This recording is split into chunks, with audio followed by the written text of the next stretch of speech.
자, 4과목 보겠습니다. 고객관리 및 민원 예방 76번 문제.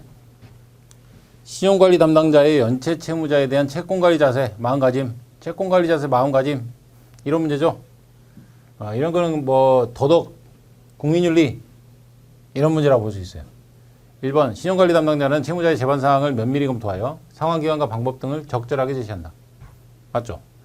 2번 위압적인 태도가 최수 효율성을 높일 수 있다는 마음가짐을 버리고, 그렇죠, 채무자의 인권 보호를 위해 노력한다. 좋은 소리죠. 3번 채무자가 납득하도록 충분하게 설명할 수 있는 능력과 자세를 갖춰라. 그래야죠. 적합한 방법을 제시했음에도 불구하고 약속 불행 시에는 구체적인 법적 조치를 통한 해소 방법을 가져내야 돼. 그래서 충분히 설명했는데도 안 들으니까. 채무자의 재반 사항, 성별, 나이, 경제 상황 고려하게 되면 해소 효율성이 떨어져요. 고려해야 해소 효율성이 올라가죠. 틀렸고, 채무자의 의견을 거절할 경우에는 질의응답 과정을 통해 그 의견이 수용될 수 없음을 채무자 스스로 알게 하는 것이 직설적인 거절보다는 효과적이죠. 그렇죠. 간접화법으로. 뭐 이래도 되겠습니까? 이런 경우는 어떨까요? 이런 식으로 해서 스스로 거절할 수 없는 제안이구나 걸 알게 하는 거죠. 자, 77번 신용관리 담당자의 상담 기법에 관한 설명 중 적절하지 않은 것.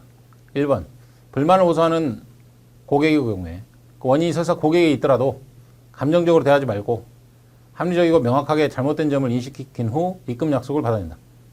그렇죠. 2번 서면 독촉은 증빙 자료로도 활용할 수 있고 채권을 소멸시효 중단하는 효력이 있을 수 있다. 이게 뭐예요? 최고로서의 효력이에요. 최고. 상대방한테 청구를 하는 거죠.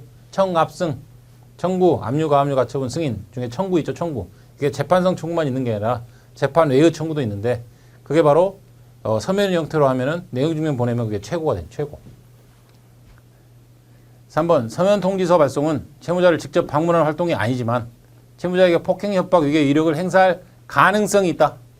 그렇죠. 서면으로 무슨 폭행이 되냐 이럴 수는 있지만 그 외에 협박이나 위계, 위력의 방법으로 사용될 수가 있어요. 제가 여기다가 좀 상세하게 써놨는데 보면은 자 정서적 폭력과 관련해서 독촉장 발송 시에 채무자에게 공포심을 일으키는 문구나 단어를 사용하는 행위가 협박에 해당될 수 있고 채권 주심회사 이름, 주소, 연락처 등을 사실과 다르게 표현하는 행위는 위계가 될 수도 있고 무용의 위력도 행사가 가능하다는 등의 의미이지 폭행, 협박, 위계, 위력을 행사하여 관련죄가 성립한다는 의미는 아니다. 이런 얘기예요. 4번 서면 독촉에 활용되고 있는 내용증명은 우체국에서 내용증명 우편물 등본 한 통을 내용증명 우편물 발송한 다음 날로부터 1년간 보관해요? 3년간 보관하죠? 3년. 이 3년간 내용증명의 형식이 뭔지는 아세요? 똑같은 거 세부를 작성해요. 그래서 그걸 들고 우체국에 가져가요. 가져가면 소연을 찍고 한 분은 다시 돌려주고 한 분은 우체국 보관하고 한 분은 등기 우편을 발송하는 겁니다. 똑같은 내용을. 그래서 이 보관하는 그 한 부가 바로 3년간 보관한다는 얘기예요. 돌려주는 거를 법정에서 증거로 쓰고 이런 거죠.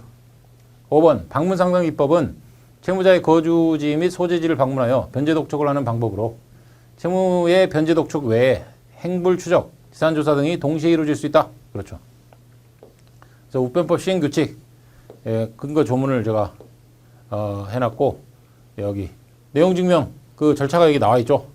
한 통은 우체국 발송한 다음 날부터 3년간 보관하고 나머지 한 통은 발송 인위기를 되돌려준다. 그죠? 제가 설명한 대로 나와 있습니다. 전자적인 방식으로 하는 방식도 최근에 들어와서 그 내용이 들어가 있는 거고요. 자, 78번 고객의 성향 및 욕구. 1번 고객의 욕구는 개인적 특성에 따라 다양하게 표출되므로 이에 대한 대응도 응대하는 직원의 성향에 따라 고객에 따라 다양하게 전개되어야죠. 고객의 성향에 따라 해야지 응대 직원 지 맘대로 마음대로 하면 안 된다는 얘기예요. 2번 담당자의 지나친 서비스는 고객을 오히려 불편하게 할 수도 있다. 적절하게 편안함을 느낄 수 있을 정도의 서비스만 해야죠. 3번 고객은 관심을 받고 싶어하고 중요한 사람으로 인식되고 싶어한다. 그렇죠. 들어왔는데 문제박다 해버리고 그러면 안 되겠죠. 4번 고객은 자신의 기대와 욕구를 초용해 주길 바란다. 고객은 자기 중심적이다. 그렇죠. 자, 79번 채권 추심 내부 기준 모범 사례 상. 여기도 앞에 3과목에서 출제했던 거하고 똑같이 나왔죠. 근데 여기는 채권 추심 내부 기준 모범 사례에 대한 그 내용을 가지고 문제가 나왔어요. 4과목에서. 이게 좀 문제가 있다는 얘기죠. 채권 추심회사의 재산조사 및 채무변제 촉구 관한 설명 중 적절하지 않은가. 1번 채권 주심회사는 인터넷이나 공공기관으로부터 신용정보법 등에서 허용되지 아니하는 방법으로 채무자 재산에 관한 자료를 수집 조사해서는 아니 된다. 그죠? 신용정보법에서 허용되지 않는 방법으로 하면 되겠어요? 안 되죠. 2번 채권 주심회사는 채무자가 요청하는 경우 채권 추심법에 따라서 서면 등으로 채무 확인서를 제시해야 하고 채권 주심회사는 채권자가 발급하는 채무 확인서를 제시해야 한다. 그렇죠. 채무자가 요청하면 채무 확인서를 제시해야죠. 채권가가 발급하는 채무 확인서를 제시해야죠. 3번 채권 주심회사 임직원이 전화를 이용하여 변제 촉구하는 경우에 전화 상대방에 대한 본인 확인 절차를 철저히 해라. 채무자 정보 유출 등으로 인한 민원 발생하지 않도록. 누구세요? 제대로 누군지 확인도 안 하고 막 말을 먼저 한 다음에 근데 저 누군데요? 이렇게 얘기했을 때 한번 뱉은 말은 주워 담을 수 없지 않습니까? 그리고 4번 유치동산을 압류하는 과정에서 집행장소의 임산부, 중증 환자, 장애인, 70세 이상 고령자, 어린이, 심박약자 등의 노약자가 채무자와 함께 살고 있는 경우 노약자가 압류 처리한 그 심리적 쇼크 받지 않도록 업무 처리 주의해라.